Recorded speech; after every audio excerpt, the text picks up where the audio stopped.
Сайн байцгаана уу хүмүүс ээ. Та бүхэндээ энэ өдрийн мэндийг хүргэе. За, математикийн хичээл маань эхлэхэд бэлэн боллоо. Хичээлийн маань сэдв тойрог ба дугуй. За, өнөөдрийн хичээлийн маань зорилго тойрог дугуйн тухай ойлголт ухагт хууныг эзэмших.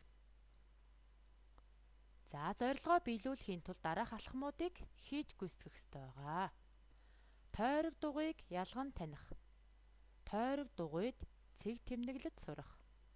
Тойрог дугуйн төвийг мэдэх. Тойрог дугуйн хөвч, диаметр, радиусыг таних. Тойрог дугуйг зурж сурах. За, алхам 1. Тойрог дугуйг ялган таних. За, дараах зургууд өгөгдсөн байна хүмүүс ээ. За, эдгээр зургуудын хоорондоо ижил төстэй зүйл нь юу вэ? Төсөөтэй тал нь. За, сайн мэн бүгдээрээ дугуй бөөрийн хэлбэртэй байна, тийм ээ? За, тэгвэл 2-2-оор эдгээр төсөөд маань ялгаатай зүйл бас байгаа. Тэрийг сайжиглаарай. 2-2-оор ялгаатай зүйл байгаа. За, их сайн мэн хүмүүс маань бас сайжигласан байна. Эхний 2 төс маань цаграг хэлбэртэй, тийм ээ? Дараагийн 2 төс маань юу вэ? Битүү байна. За, тэгвэл энэ цаграг хэлбэртэй дугуй төсийг маань тойрог гэж нэрлэнэ. Альва зүйлийг зөвхөн тойрсон л хэлбэр нь, тийм ээ? За, тэгвэл энэ битүү зүйлийг маань тэгвэл дугуй гэдэг бахнэ. Дугуй. Дотроо битүү болоод ирэхээрээ тойрог маань дотроо битүү болоод ирэхээрээ дугуй болно. За, тэмдэг дээрээ дараах тодорхойлтыг тэмдэглэж аваарай. Нэг цэгээс ижил зайд аслагдсан цэгүүдийг холбосон битүү мөрийг тойрог гинэ. За, тэгвэл энэ тойрогоор хүрээлэгдсэн хавтгайн хэсгийг дугуй гинэ. За, амжихгүй хичээлээ зогсоож байгаа тодорхойлтоо тэмдэглэж аваарай. Алхам 2. Тойрогт цэгийг хэрхэн тэмдэглэх вэ? За, биднэрт тойрог өгөгдсөн байна. За, битүү зүйл юу учраас тойрог вэ, тийм ээ? За, тойрогт багш нь дурын цэгүүдийг тэмдэглэлээ. Одоо цэгүүдээ үсгээр тэмдэглэе. Е, К, Б, С, А. За, дараах үснэгтэнд эдгээр цэгүүдээ хэрхэн тэмдэглэх вэ? За, тойргийн гадна орших цэг. Ямар цэг вэ нөхдөөдөө тойргийн гадна ямар цэг вэ? Их сайн. А цэг вэ. Тэгвэл тойргийн дотор талд К цэг, Б цэг вэ. За, сайн ажиглаарай хүүхдүүдээ. Тойрог дээр орших цэг нь ямар цэгүүд вэ? Их сайн. Е цэг, С цэг. Алхам 3. Тойрог дугуйн төвийг мэдэх. За, өмнөхөөс ялгаатай байна, тийм ээ? Тойрог өгөгдсөн байна. Шар хэсэг нь дугуй, цэнхэр хэсэг нь тойрог. Сайн ажиглаарай хүүхдүүдээ. Тойрог дугуй зэрэг өгөгдсөн байна. Төв гэж юу юм бэ?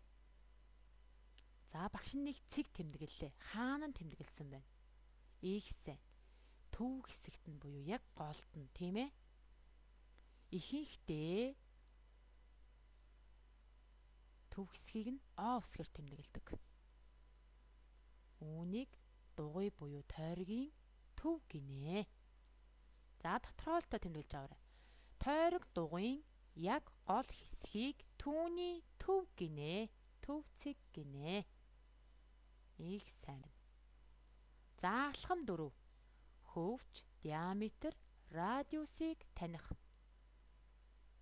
За, биднэрт тойрог өгөгдсөн байна. За, энэ маань юу вэ хүүхдүүдээ? Оогоор тэмдэглэдэг. Их сайн. Дугуй тойргийн төв.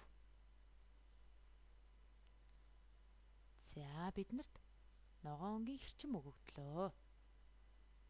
Үүнийг бүгдээрээ үсгээр тэмдэглэе. Т, Б гэсэн үсгээр. За, тэгвэл энэ Т, Б-г юу гэдэг юм бэ? Тойргийн төв гинэ. Хөвч гинэ. За, тойргийн төвийг дайрсан хэрчим өгөгдлөө. Үүнийг М үсгээр тэмдэглэе. AM маань тэгвэл тойргийн диаметр болох нь. Диаметр. За, тойргийн төв цэгээс тойрогт татсан хэрчим өгөгдлөө. С үсгээр тэмдэглэе. Дурын ямар ч хамаагүй үсгээр тэмдэглэж болно. CO маань тэгвэл радиус байх нэ. Радиус. За, тодорхойлтуудаа тэмдэглэж аваарай.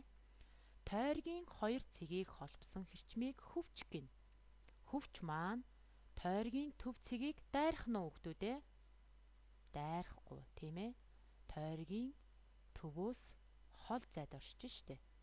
За, энэ хөвч маань нэг тойрогт маань хэдэн ч хөвч татаж болно. Босоо, хөндлөн, тийм ээ.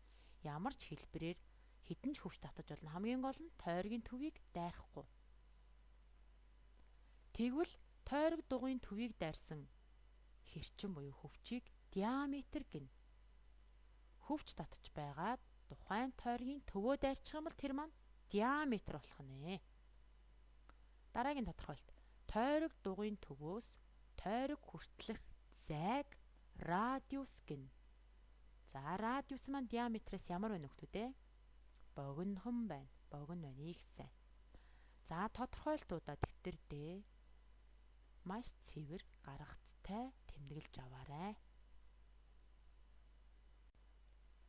Алхам 5. Тойрог дугуйг зурах. За, тойрог дугуйг зурахад биднэрт дараах багжууд хэрэг болно. Эдгээрийг яах нь вэ? Гортог гэж нэрлэдэг, тийм ээ. За, гортгийнхоо бүтэцтэй танилцъя. Бариул, харандаатай хөл, зүйтэй хөл. За, энэ гортгоо яаж ашиглах юм бэ? За, тойргоо бид нар ямар хэмжээтэй зурах вэ? Тэрнээс нь шалтгаалаад харандаатай хөл, зүйтэй хөл хоёроо нааш нь цааш нь, тийм ээ, холдуулж ойртуулаа хэмжээг аавна. Энэ хэмжээг бид нар шугамаар хэмжнэ.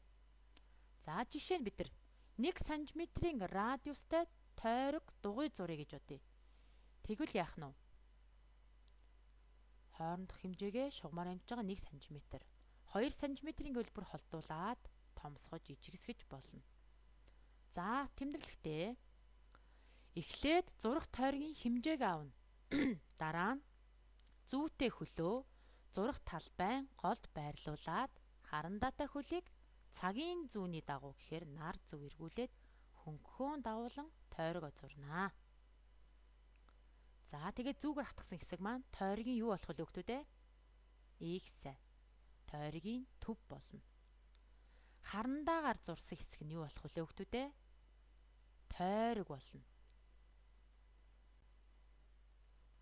За, гэрийн даалгавартаа өгсөн радиустай тойргийг зураад тойргийн төв, радиус, диаметр, хөвч зэргийг тэмдэглээрэй. 2 см, 4 см, 7 см, 2 см 5 мм, 1 см 8 мм. За, ингээд 5 тойрог дугуй зурах нэ. Дээрэс нь хөвч, диаметр, радиусаа тэмдэглээр хөвгтүүдээ. Тойргийн төвөө бас үсгээр тэмдэглэн, тийм ээ. За, өнөөдрийн хичээлд идэвхтэй оролцсон хүүхдүүдэд маш их баярлалаа. Гэрийн даалгавраа хийгээд багш руугаа явуулаарай. Баяртай.